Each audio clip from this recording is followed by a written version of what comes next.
Don't let the fear of being alone make you settle for something less. It is not just being alone that worries us, it's feeling alone that worries us.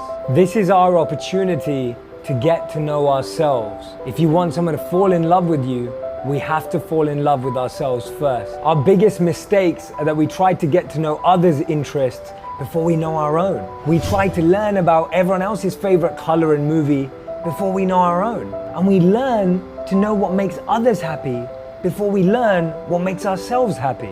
As Aristotle said, knowing yourself is the beginning of all wisdom. Number 2, don't chase anyone. And I mean it. If you have to chase someone, that means they don't want to be with you. Maya Angelou said, when people show you who they are, believe them the first time. This is your time to chase personal growth, to chase your development, to chase your dreams, your passions, your potential, and your purpose. Not chase another person. Number 3, use this time to start new hobbies, new interests, or maybe even something you forgot you loved to do. Maybe there was something in your childhood that you've now left behind. Maybe there's something that you used to turn to that you've forgotten about. Recreate that, relive that, bring that back into your life with this extra time that you now have.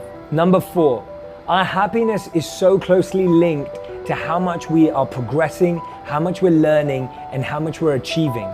Start listening to a new podcast, maybe more TED Talks, maybe reading new books. This is your time to learn. Number 5, learn to live with intention. Start crafting your life so that anyone you spend time with, anything you spend time doing is done with a deeper intention. Understanding why you're doing it and what purpose it brings into your life. Number 6, learn to talk to yourself. Remember, the most important meeting of the day is with yourself. The most important call is with yourself.